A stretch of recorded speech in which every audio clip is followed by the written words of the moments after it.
right. John Henry. How's it, Brandon? Thanks for being on the show. It's wonderful to be here. Thanks. We had a conversation for quite a while before we started this. Yes. Thanks to our producer there. But yeah, what a blessing it is to have you on the show. Thank you very much. I need to just say again that it's an absolute privilege for me to be here, to be part of this journey, part of your journey. It is just it gets me very excited and fills me with emotion to imagine where it might lead to. So it's great to be part of it. I appreciate that, and I think me and you, we're going to have a long journey together. We have great synergy when it comes to the mind and overcoming things and dealing with problems and resolving them. So thank you very much for being on the show once again. Honored to have you here. We have a good friendship. We've spoken a lot in the past. Your journey is an incredible one. On the screen, we're going to pop up your before and after, just to let people see that. It's mind-blowing. Well done. Thank you. You've achieved something that very few people in the world will achieve. Massive transformation in your life.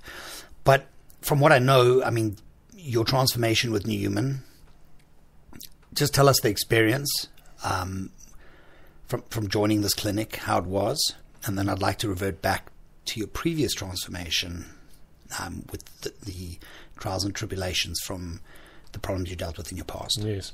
So we started at NuHuman, I think it was around about August 2018. It was really my wife, Mimi, that guided me. She was looking for a facility. At that stage, I had been mountain biking seriously for about 10 years, or building up was about 10 years at that point. And I think she could just see that there was a lot of muscle deterioration and sort of aging, sort of almost abnormal aging, in the sense that you burn so much muscle, and the whole goal is to be as light as possible. Although you train very hard in terms of legs, but ultimately you lose almost all muscle on your upper body. Yeah, and that I think is just that just sparked her. And we came to see you. She was concerned. I mean, yes, I think she was concerned because, I think you're an obsessive person. Yes, like me. Yes, you take it to the extreme. Yes, endurance sports needs careful management. Yes, we know that there is left ventricular thickening potentially if you're overworking that heart muscle for long periods of time. It can cause a lot of other problems, and it's a very catabolic sport. Yes. So the muscle does break down quite a lot, which is not in your favor if you're looking for a good aging process, if you don't manage it well. I mean, you've got to manage that. Yes. That's careful management. Yes. It's a sport. I think a lot of people don't realize that. You need professionals to work with you. Yes. So that you don't do irreparable damage. Yes. So tell us about it. Yes, Okay. so I think in my instance, exactly what you said, you need professionals. So I think guys that are professional, they would have a coach or a trainer. They would do obviously all the training in terms of cycling or running or whatever, but they do then have the balance where they would do weight training and certain other elements or core or whatever it is to bring that into balance. Obviously, if you're training on your own, you walk into the gym, you're always defaulting back to endurance, always cardio. I was planning on doing circuit today, I'm going to do spinning because it adds to the fitness level. You're always chasing the fitness. Yeah, to put the pulmonary function. Exactly. Get it up there. That's what it's about. And I think there, for somebody that does not have that professional guidance, then that can become an issue. Right. The idea was not originally for me. I mean, I loved cycling, and it wasn't that I planned on stopping. But when I started with NuHuman and the way it was, the program set up, and the way I fell in love with the training and the way it works and the methodology behind it, and it's like you said, it's the one addiction for the other, which is not and that's not said in a bad way. It is. I always joke about it, and I swap the one addiction for the other because I love that physical exercise. Yes, and coming from a background where you've had mental or depression, it becomes a crucial part of your life. Right. You need to have that physical exercise or exertion to keep you. It does help a lot. Plenty. I mean, there's plenty of scientific studies that can back up the fact that mental, neuroplasticity, neurogenesis, improves tremendously from training. Yeah. I mean, there's no doubt. Yeah. So it's always a good thing. I don't think people, and that's why we combined in every NuHuman the clinic, the training part to the clinic, because holistic health and wellness must incorporate physical training. It's part of the process. Without it, you're not going to be healthy. That's why even the World Health Organization will tell you, that training is the number one preventative measure for inflammatory diseases. Because it is. It does reduce inflammation in the body, and we know that. So, yeah, your transformation is incredible.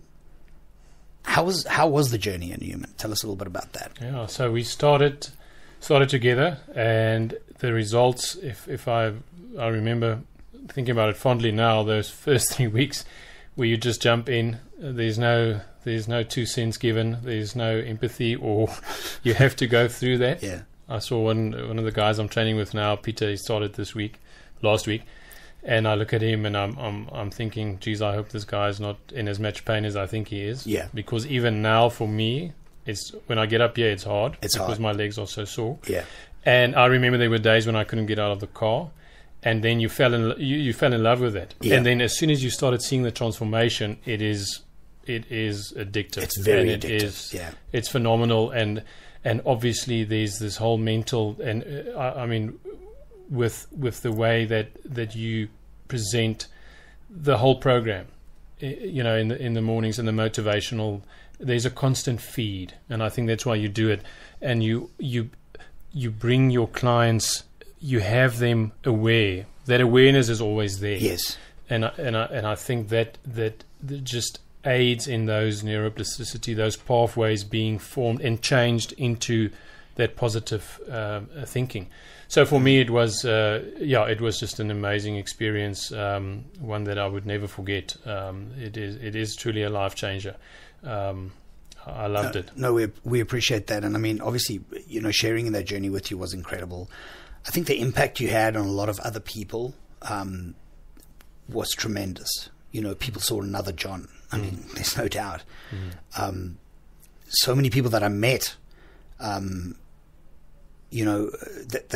didn't know you, that now know you, and they were like, hey, I know NuHuman. Yeah, John's at NuHuman. It was always like, John is there, and it was an incredible thing. I think you inspired a lot of people, and your story is great, with us. I think the way that when you share that, it becomes that thing where you want to share because you want to help.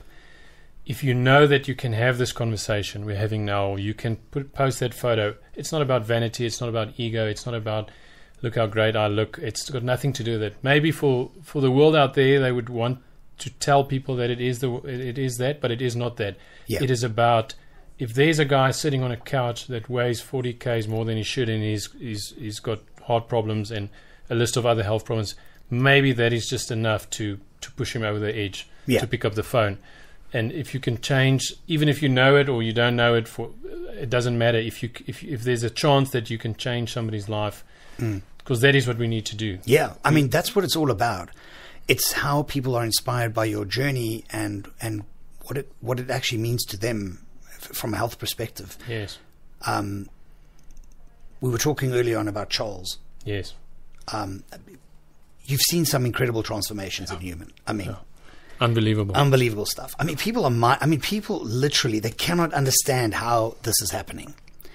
And I can tell you, it's the environment we've created. Definitely. I mean, the environment plays a fundamental role on specific gene expression, which produce specific proteins, change chemical pathways. People change when they're in the right environment. So we've done well with that.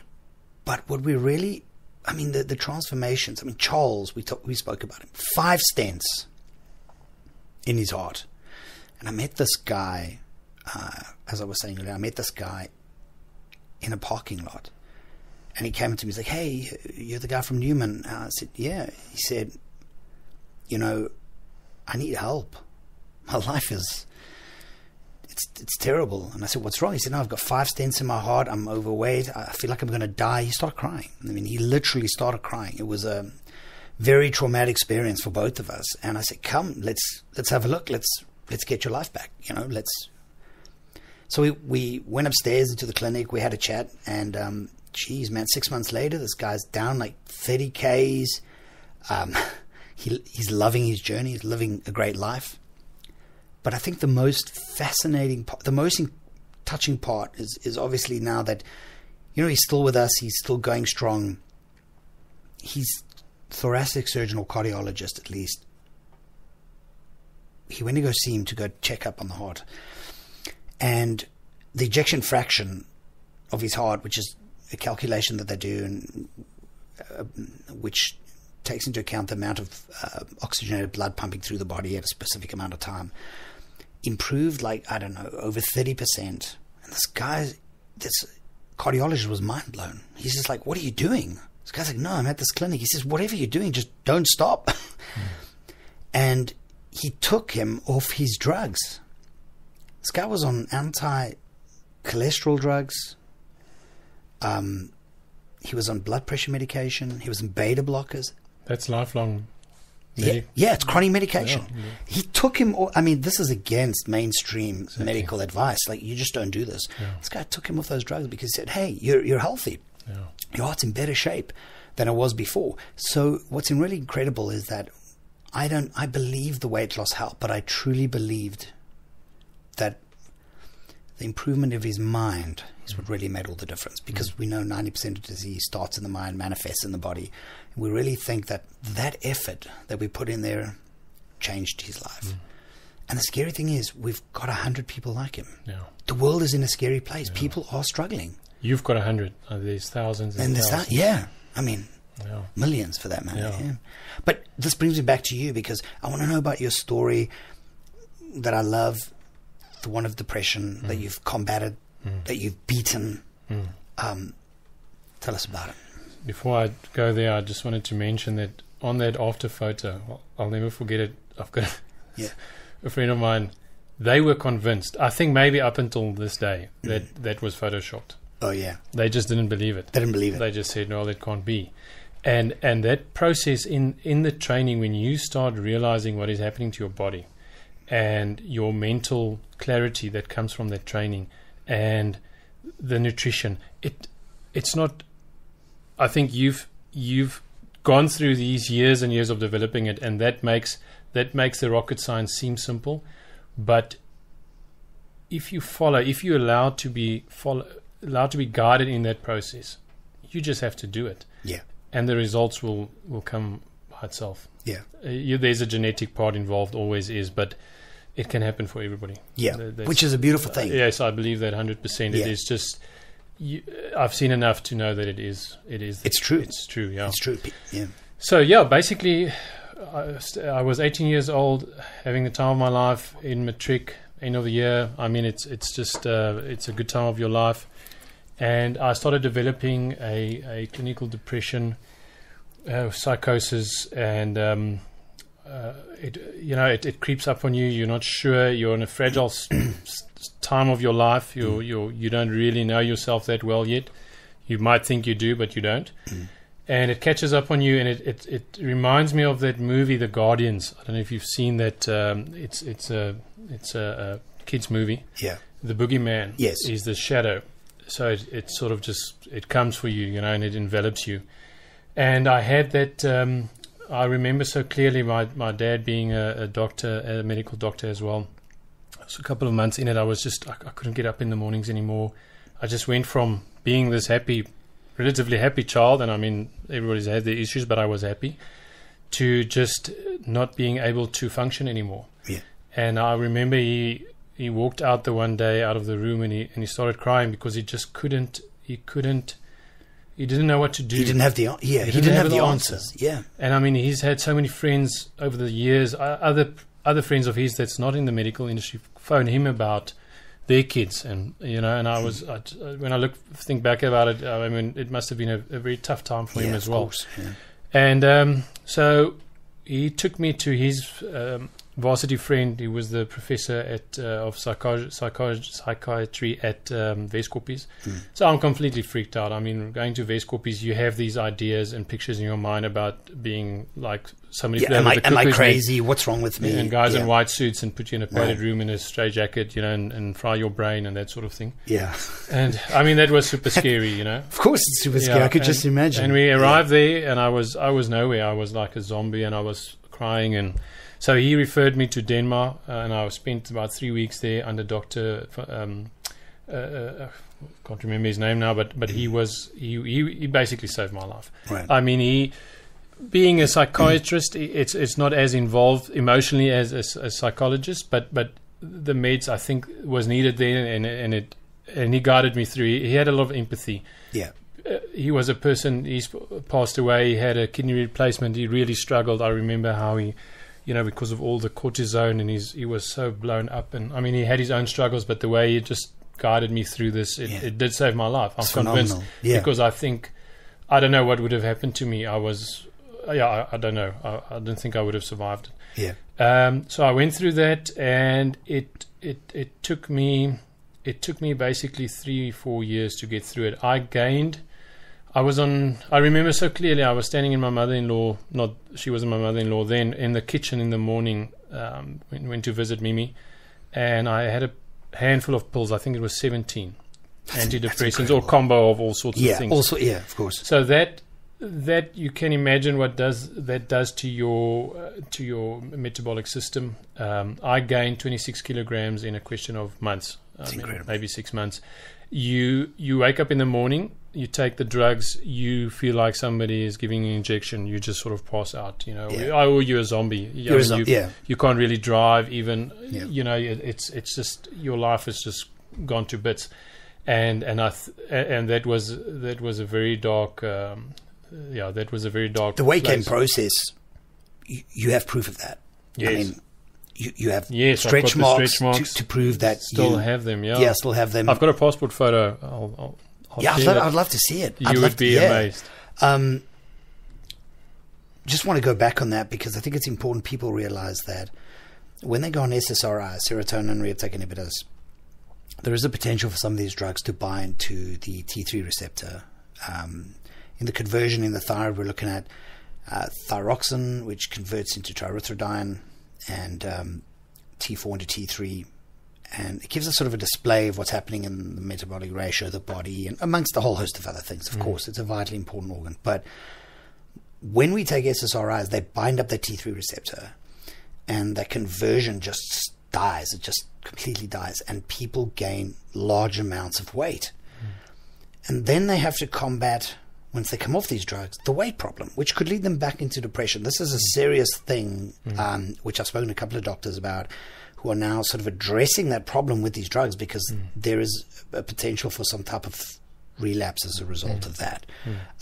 But you did something about it. Yes. Tell me about it. So what happened is, as I slowly started getting better, and you have a support network. Right. Obviously, my now wife, I mean, she was there already by my side, where my ex-girlfriend left me in Denmark that night. She phoned me.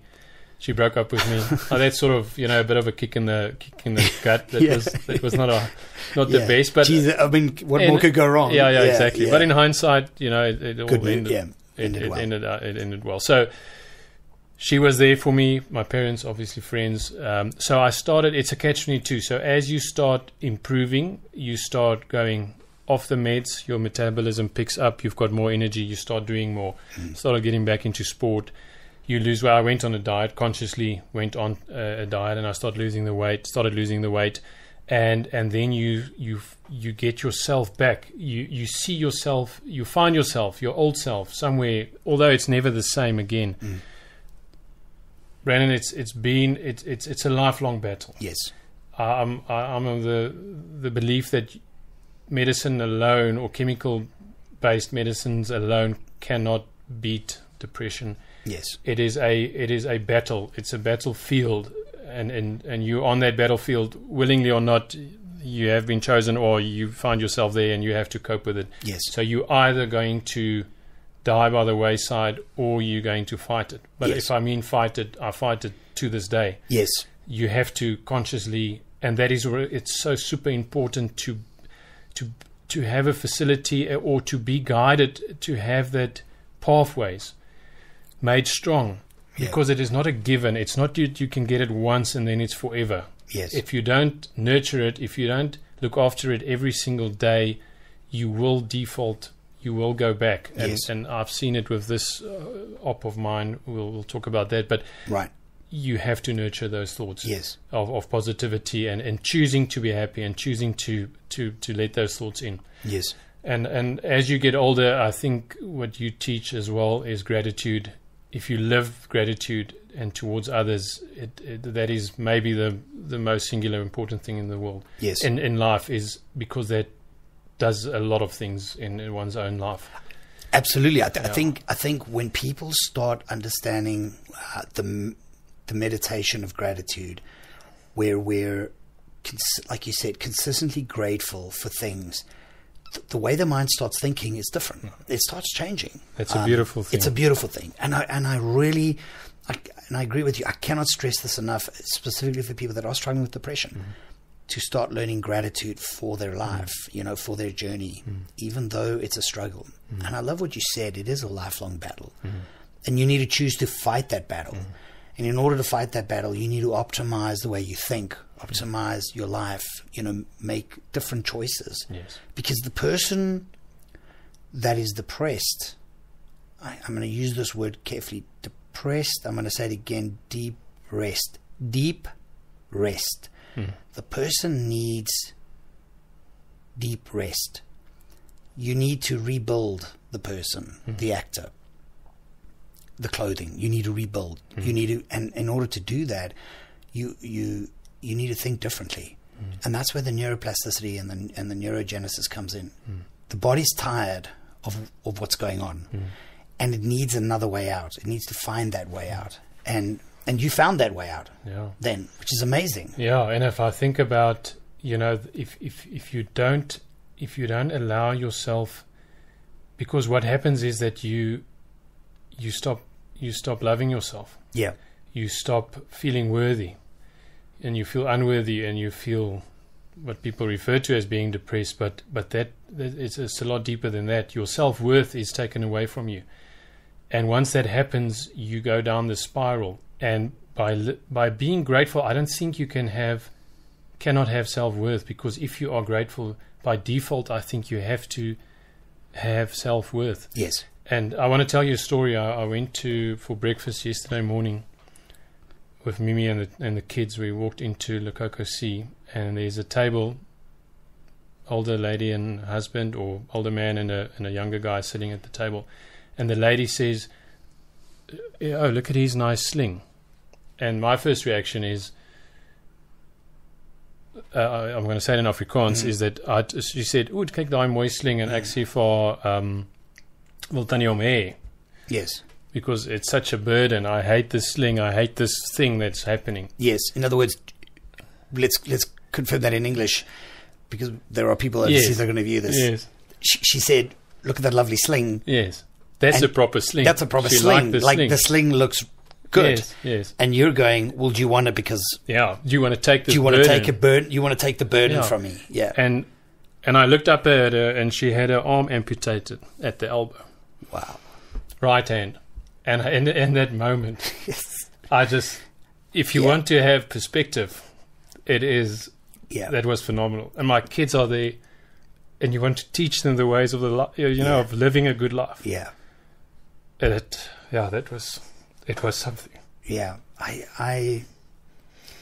It's always amazing to see that no matter how bad things can get in life, there is always somebody in a worse position. Yeah. It's like, just brings you down. Yeah. I'll never forget this. A very similar thing happened to me. I was in the gym before we started the clinic and all of that, and there was this guy that I really thought looked really good, and he was doing legs, and I always used to try and imitate what he was doing because I wanted to look like him, And I walked up to him, and generally, you know, people struggle with leg day. So I said to him, I walked up to him, it was a really big guy, and I said to him, you know, man, there's nothing worse than leg day. You know, just trying to make conversation. I'm a young kid. Yeah. This guy turns around and he says, yes, there is, not having any legs. Yeah. You know, and like, I was cut deep that day, but a couple of weeks later, it hit me, and I understood what he meant. Like, I really understood that some people are just on a different level, and there's always somebody worse off than you, like completely worse off than you, that's in a really bad space, which makes your life seem so much better. Yeah. And when I saw her, I mean, she was happy, and she had I could see in her spirit, she was joyful. And that just puts it in perspective, and you just know this is a temporary thing for me. For her, it's a lifelong thing. Right. She had a scarf, so I can just imagine it's not pretty in terms of whatever happened. And I just said, you know what, I'll keep the sling. Yeah. You know, and you take those lessons, and you must keep them in your heart. Absolutely, definitely, because we got to remain teachable. Yeah. And that's life. You know, I love that what you said this morning. Yeah. If we do not remain teachable, we're going backwards. We need to keep learning, becoming better. Exactly. It's like a moral obligation. You need to improve yourself every day from the day before, and even if it's just one thing. Yeah. You know, that's why we have the jar of awesome at my house. Okay. Which I spoke about, which is it's quite cool because it's a jar. It's about this big, and on the side in glitter, silver glitter, it says awesome. Okay. And when I get home at night, I write something awesome about that day. I fold it up and I put it in the jar, and my wife will tell you it's filled to the brim, and I'm still trying to get more stuff in there. And then she's like, "For goodness sakes, just buy a bigger bottle." Yeah, and I'm like, "No, I like putting more awesomeness in there." And every single day, if you do that, that is a physical practice, but it's such a powerful mental practice that there must be something in that day. Yeah. Doesn't matter how shit the day. Yeah, absolutely. There's something in that day that was worthwhile. And every time I see that jar, I mean, I see it when I leave my home every morning. I look at it and I go, my life is filled with great things. Yeah. I have gratitude. It's filled with things that just keep improving me and optimizing me. I love the journey. Life is a gift. We got to love it. Yeah. So I mean, the lessons, you know, they're coming thick and fast. Tell us about your depression. You went through it. You lost weight. You got into cycling. The wife was concerned at some point with sort of the muscle dystrophy and the breakdown and all of that. And then you joined NuHuman, sort of turned things around, started loving the new journey, which is, you know, building the mind and the body and getting physically in shape. Yes. Tell us now what's happening. Yeah. I mean, you're in a sling. Yes. let's go to the now. What are we dealing with? So, join NuHuman was ended. Don't know if I ever really. I think I knew I would never end, but I stopped training at NuHuman end of Feb. Yeah. Very valuable lessons there. I'm still processing it. It is the... Sorry, how long were you with us? I was there from, I think it was about August 2018, 2019, 20... So almost 2 years. 2 years with NuHuman. Okay, so you were the 2 years... Exactly. I mean, you were at the peak. Yes. I mean, you were at peak condition. Yes. Life is... Yeah, okay. Yes. So remember when 2018, after my transformation, November, that day, after photo was taken, I got DVT. Yes. So I spent 2 weeks in the hospital. Yes. But went through that, which is a chronic condition you're also dealing with. I'm on chronic meds for that, Xarelto. Yes. Yeah, that's for now. It's part of my life. Let's just have a quick short discussion about that before we move on. You were on blood thinners when you were very young as well. Yeah, 20 years old. I had another DVT. Yeah, deep vein thrombosis. Yes. For those with a pulmonary embolus. With a pulmonary embolism through the lung. Yeah.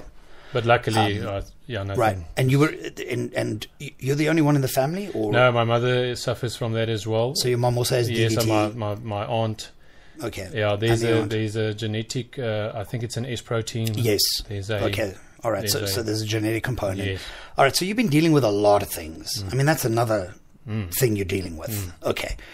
All right. So let's carry on. So yeah, I went through that, Yeah. and then ended my journey February, and I think you underestimate the power of community, I love this. in the sense that I felt I was ungrateful because I wanted more. I wanted, you know what, on my phone, what I do when I go to the gym now, to NuHuman, every night, I stand at my before and after picture Yes. after the gym. The one that's on the wall. The one on the wall, Yeah, 'cause about 2 or 3 beautiful. minutes. Yeah. And I stand there and I think, all I'm thinking is, I'm going to look like that again. Yeah. But February, Mimi told me, and that's what I love, having somebody in your life that just keeps you real. Yes. And it helps if she doesn't take shit. Yeah. You know? Like, you Yeah. need strong women. You need strong I women. love strong women. Shout out as well. Both Yes. our wives, strong Yes. women. Yeah. You told me specifically in January, you can look better than that. You didn't look so good. Or as good. That's what I was thinking Yeah. back in Jan. That Yeah. after photo. Right. I could look bigger, better. Now I look at that photo and I think, I just want to be there again. Yes. I've got that photo on my background on my phone because Yes. I want to look at it 300 times a day. Yeah. It's an incredible photo, by the So, way. I love that Thank photo you have. Because that is where I need to go Yes. now. That is my mental. I need to pull my strength from that photograph so that I can get back there. Can I just say something to the viewers? Because that photo is not of somebody else.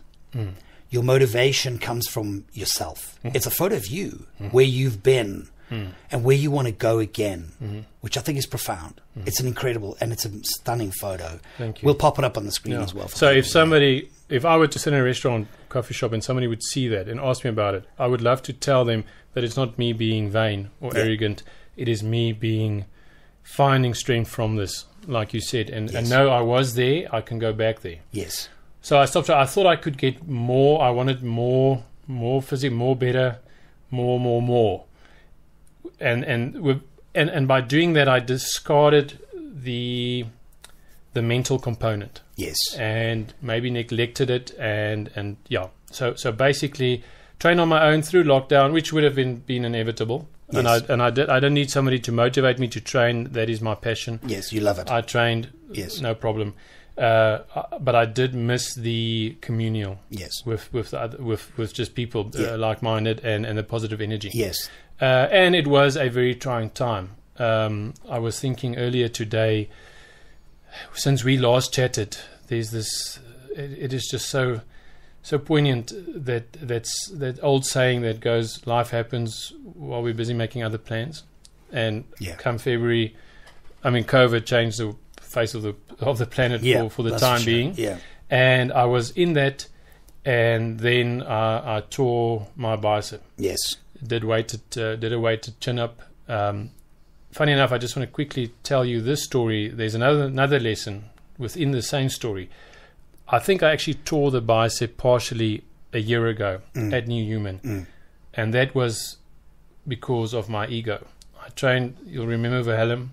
Weighs about 30 kgs more than I'm. It's probably Yeah. 6'5" or 6'4". Yeah. Shout out to him. Yeah. Good attorney. by the Yeah, way. good. But Just good guy. Yeah. Overall, fantastic guy. He Yeah. was doing cable crossovers, stepped in after him. Yeah. It's too heavy, but my ego was driving me, and I wanted to do it, and I felt the pain. You remember I was off for about a couple of weeks, and then I Yes. did rehab, but I think it actually tore there. That's the surgeon's opinion, and then the final, it just popped in lockdown. In lockdown. Yeah. And then I left it, did some physio, tried to get it right. He wasn't convinced, so he sent me for sonar. Obviously, saw it was torn off, went for two opinions at orthopedic surgeons. Both had the same diagnosis, both had the same procedure, Yes. basically a distal bicep reconnection. Yes. And went for the surgery so that was about 5. So I'm post-op 3 weeks now, but that was about 9 weeks since I tore it. This is the 10th week. Right. That in itself, there lies the new journey. Yeah. So then we chatted about this. I said to you, firstly, you came out of lockdown, the facility opened up, but I realized I needed positive environment. So it's on that note, because I love that. I think the biggest lesson learned for the entire planet, people need people. People need people. You said it this morning. I said it this morning. Yes. People can't wait to get out of the house and go, hey, look, there's my neighbor. How are you doing? All of a sudden, life is like, wow, there are other people on the planet. Yeah. After being in lockdown, we realize people need people. Why? Not only do we need it for our immune systems, but we also need it for our energy. And the energy is the huge component because that is what you were missing. Your journey was now alone. And now you realize, hang on a second, I'm losing out on pulling energy from other people. And so what, and initially I thought, so we had a home gym set up and I trained with a friend of mine at his place. We had a cage and everything, but there's limited squat rack. I mean, you can't do any of that now. And obviously there's certain things at your facility that you could still do, because I wasn't sure what will I be able to do mobility wise, what can I do? And that would have been a big bonus. But since I started 2 weeks ago, I waited 2 weeks post-op, and then this is my 4th week, so I started last week. Even if I just sit there, I told Tian last night, I'll tell you about the spasms in my nervous system now, but even if I just sit underneath those lights, just hearing the music, just hearing them, motivate the people, and ultimately I'm not going to sit there. It's not my game. Right. So I am engaged. I do what I can. But the value in that is remarkable. Right. The way it lifts you. It gives you, people look at me, I want to be an inspiration for that group, but I am also inspired by them. And I mean, there's nothing more inspiring than a guy that has such a massive journey in front of him and the hope that he can achieve it and go through that. And it's tough. Those ladies, it's tough. It's tough. It's hard. And you're pushing them. It is so far out your comfort zone. I don't know if they've done anything like that in 30 years. It is. And I heard the weigh-ins were unbelievable. I mean, they went down like 7 Ks or something. Really? I still have mine later today. Yeah. So the first weigh-in. So I don't know how much down now. I think they're well over 12 or 10 at this stage. I don't know. Tabitha's next door. She'll probably know better. But the reality is, like you said, you want to be an inspiration for them. And I can tell you that you are, because I've already heard that. Okay. They see you training in the sling. They're like, wow, this guy, look what he looks like. He's here. He's got the sling. This is motivation. It's incredible. And I love the fact that you also can understand their difficulty and their journey, because that's one thing we never do as human beings. We never see the difficulty in others, the struggle, and never appreciate it. So that's amazing. My son, he's 10 years old. You get emotional when you talk about these things, but he has a spirit of empathy. I think you're born with it. It might be genetically through maybe my grandmother, but I mean, you can, when somebody has true empathy, he's 10 years old, you can't fake it. Yeah. It's there. It's there, yeah. And I could look at him and just say, I can draw inspiration from that. Because the world needs that. The world needs it. Oh, so much more than we could ever imagine, because the world is in dire need of that. So and now there's a different battle. So that's what I was referring to earlier on, where you've done this narrow pathway, and if you are default, you get those people in life that the glass is always going to be half full. Yeah. My mother-in-law, quick story, she breaks her arm on the farm. She knows she can get a lift from my father-in-law's nephew. She gets on the car with a broken arm, drives 750 kilometers the same day, goes to the hospital directly. They plates everything operation the same day or next day. She recovers. A month later, she's at her house. She falls, she breaks the other arm. She goes to the hospital, get the plaster, drives back 750 kilometers the next day, driving the car herself with 2 broken arms. That's unbelievable. So you get those people. Those people, yeah. I'm not one of them. Yeah. My default is towards the darker side in terms of having struggled with depression. Yes. It's not that out and out just being positive all the time. Right. And that is what NuHuman taught me, is that you need, it's the biggest ongoing teaching that you could ever do for yourself. You have to force yourself, because it's that either or. Yes. And what I found is, now you've got the arm, you can't train. It is post-COVID and all devastation it's caused financially. I mean, and just not being able to be out with people and commune, and you can't train. And now you're losing muscle. You know how it is for guys that it's a lot of hard work. Yeah. Takes a lot of effort. I've lost almost 5 kilograms now in a month. Yeah.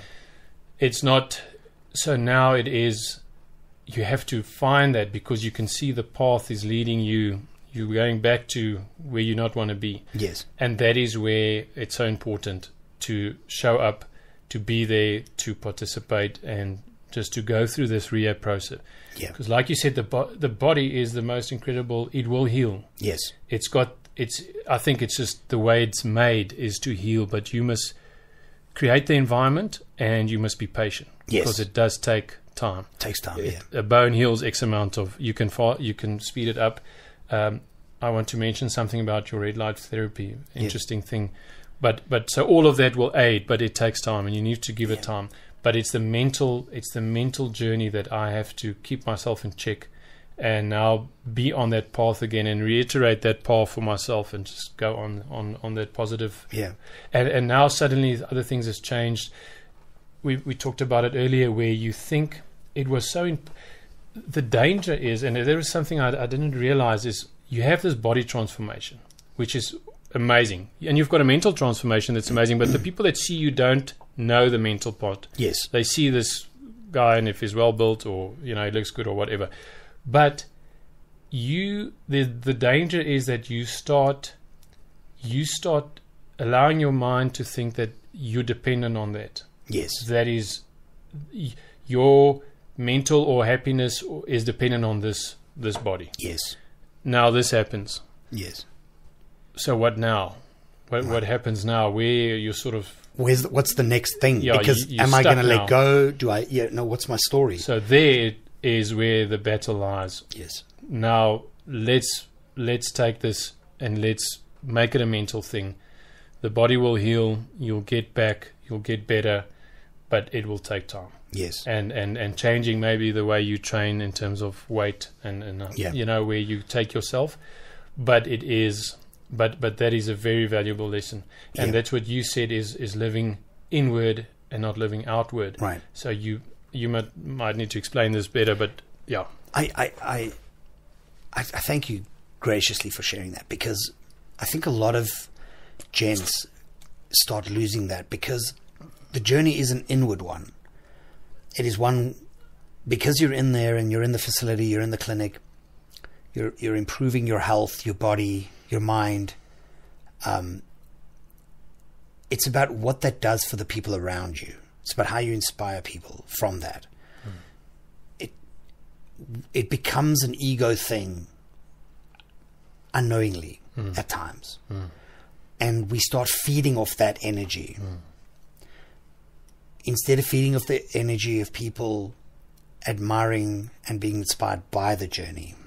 Do you know what I'm saying? And then you start realizing, hey, hang on a second. I'm too concerned with the physical side, and I'm not enough concerned with keeping the mind up to the transformation. And we've seen it before, because we have women that come in and they lose 50 kilograms, yeah? And once they've lost 50 kilograms, they can't see it in the mirror. Their mind cannot adapt to the change. They still think they're overweight. They still want to cover up. And this is the thing, there's a lot of post-traumatic stress that comes from an incredible transformation that people don't know yet about. It hasn't even been discussed in the medical industry, but it's real. When people go through a transformation and they lose a lot of weight, a lot of things change. Hormones change. Neurotransmitters in the brain change. Everything is changing, and all of a sudden, we become reliant then on the change. Yes. Because that becomes our new person. Yes. It's what we're revealing to the world. It's a new character, a new personality. Yeah. And then the journey is, let's go back to the original person, just with a new look. Yeah. It's incredible. And for the mind to keep up and to nurture the mind at the same rate, right, that is so important. Just to mention on the light therapy, went to the hairdresser yesterday, and she said we go every 2 weeks. Right. And Mimi's been noticing since the red light therapy that her hair is just not. It's growing at. She's never struggled with it. Yeah. But it's just growing faster, almost faster and faster. Yes. And the hairdresser told her yesterday that this is not possible. You could not have been here 2 weeks ago because this is she cuts her French. Yes. It's a very specific thing. You can see. Right. She knows she's done it. She does it every 2 weeks for the last how many years? Yeah. 10 years or more. Yeah. And she said this is a month's growth. And you mentioned it in one of your posts, I think, this morning. And there was a lady on the group that has, I think, also the nerve damage. Mm. And I've had the same with this evasive. They warned me beforehand that you could have with the evasive surgery that you could. It's not permanent, but you do suffer from suffer from the nerve damage now. Yeah. So that's a long sort of comeback to regain the movement in your hand. And what has been the huge struggle is not so much the post-op. This is just a process. The bone will heal. It will get right. And then you can start the physical therapy. But the problem is your whole neuro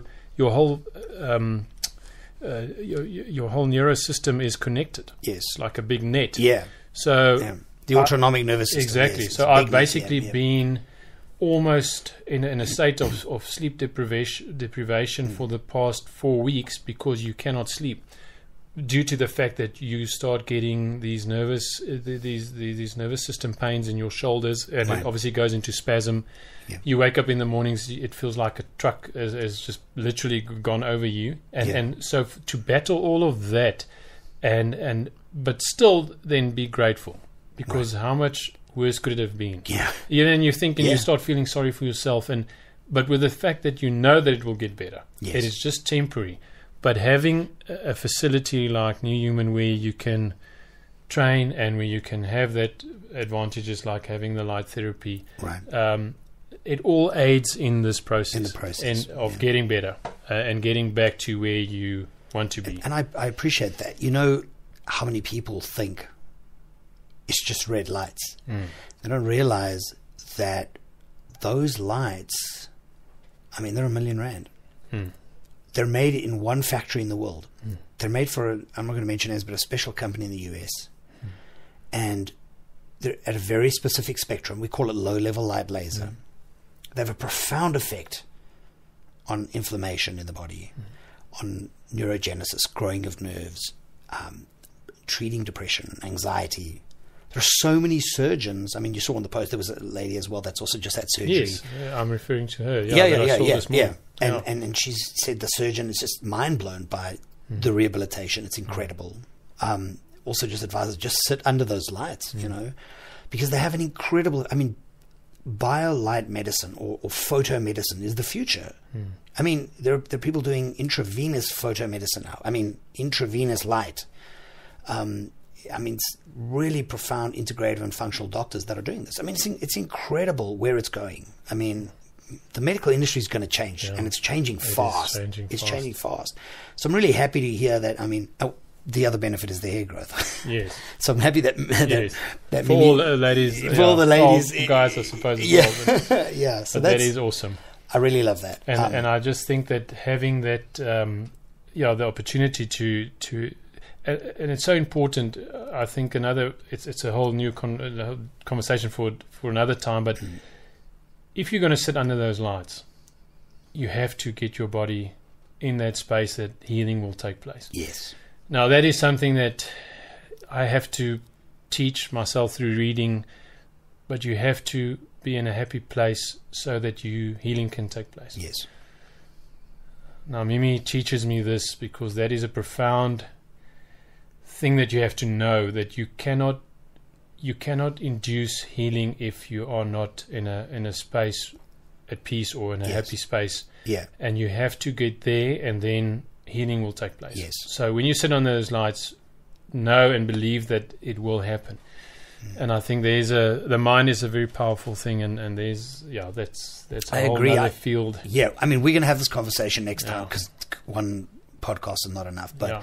The state of blissfulness, when we're at peace and content with everything, is a very powerful place to be in.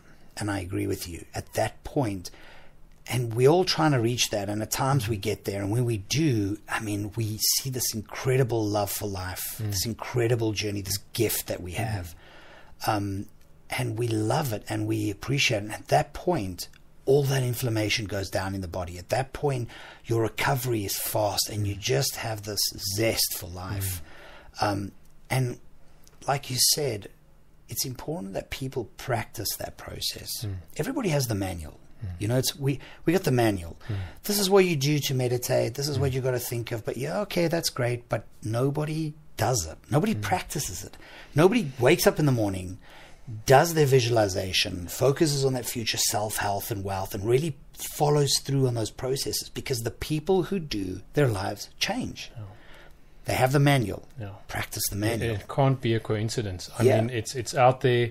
But like you said, you have almost fleeting glimpses of what it can be from time to time, but to really just, and it's difficult because our lives are consumed by all this other stuff, you know, that's on a day-to-day basis. I'm also doing a 10-day mindful recovery meditation. And it's amazing how you can focus and just be in that moment. Because the reality is that regret or all the things that you have to deal with, what has happened, you can't do anything about. What you want the result to be at the end is in the future. You just have now. What can you do now to make it as conducive as possible for your body to heal? And that's the only question you have to answer, because for the rest is either in the past or it's in the future. I agree with you. And to be there, because you're constantly, a very important thing I've read or listened to a podcast where a guy said, you are injured, you are not the injury. And it becomes that. For me, it is so important to train for my mental health and for my physical being, that if I don't train, I go into that space where it consumes me fully. I am the injury. It's all I think about. It affects my relationships, the way I just do everything. And that negativity just breaks you down. Within a couple of weeks, it will hammer you. And is to step out away from that and just realize that this is only an injury. And I think it's worthwhile mentioning it, because it happens quickly, and if you don't watch out, it can consume you. It can. I love that, and I think that's such an important lesson for a lot of viewers. And I'm going to touch very shortly, because you're doing the mindfulness meditation for 10 days. There are so many people I speak to, and they say, Brandon, I don't have time to meditate. We hear it often. And I just want to talk about one simple meditation, the power of gone. I mentioned it this morning, the power of gone. It is a one breath meditation. You take a deep breath in, you think about the one thing in your life that you want out of your life, and you release that air, and it goes. And you do that every day until that problem goes away, and it works. And soon that one breath will become 2 or maybe 3, but it's a start. You might not have time for 10 breaths, but you definitely have time for 1. Exactly. That is a powerful. So, I was just thinking, I think it was on Monday before training, I wanted to do a mindful. It's about 12 minutes. And I went to lie I never sleep during the day. I just can't fall asleep. Even taking power naps, by the time the power nap's over 20 minutes, then I'm still not asleep. So I just don't go there. But I was lying on the couch. I think I was asleep before there was 2 minutes into that meditation. But it doesn't matter. I went into that process, I calmed, and when I woke up 10 or 12 minutes later, I had to get dressed. We were running late for gym. But that just rejuvenates you. It just makes you feel you're just in a place where you're grateful, you're happy, you're excited, you can go to gym, you're physically able to do it. And even that, I mean, it's 12 minutes, but even if you couldn't go through the 12 minutes, it's still better than nothing. Brilliant. But yeah, one breath, everybody has that. Yeah, I love that. Yeah, John, we're running out of time. We're gonna, you and I, we're gonna get together again. I'd love to have people see the next process. with you without the sling. Yes. And just catch up on your journey. Yes. You've fought depression. You're in a great space. People can relate to that. I'd like to share that journey in more detail next time as well. Talk about the things that happened to you and how you dealt with a little bit more detail so that people can sort of just relate. Because I think a lot of people out there are struggling, and I'd love for them to see somebody like yourself who's gone through it, who's rehabilitated, who's moving in a very powerful way with your mind and your optimization. Thank you so much for being on the show, man. I really appreciate you being here. I have much respect for you, a lot of love for you. Thank you, Brandon. Good man. Same to you. Thank you. And I also just want to say that, I'm going to document my journey. Yeah. It might take a year. I've realized that. It might take a long time. But that is okay. If you can get your mind to a place where it's all part of life. And within that, there's so many lessons. Nothing can happen or nothing happens without a purpose. Yeah. And if you accept that and you embrace it, and then that journey will guide you. Just in the last month, what has happened in terms of my mental, going back to where I want to be, focusing on that. It is phenomenal how these things then find purpose or find meaning where at the time you didn't realize it. Yeah. So that'll be awesome if we can catch up at another stage. And I would like to follow up with you, and I'd like to enjoy that journey with you. Yeah.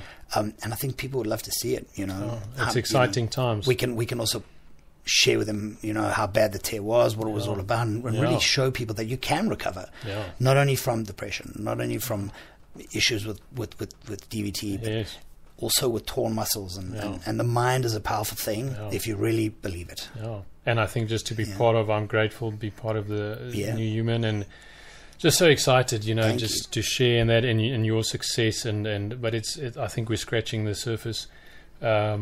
I'm so excited. I appreciate it. I want to grab a box of popcorn and watch the movie, I want to do that with 3 you. decades and you'll see what happens. Thanks, John. Thanks for the journey and much love, and we'll Same talk soon. to you. Thank you, John. All of the best.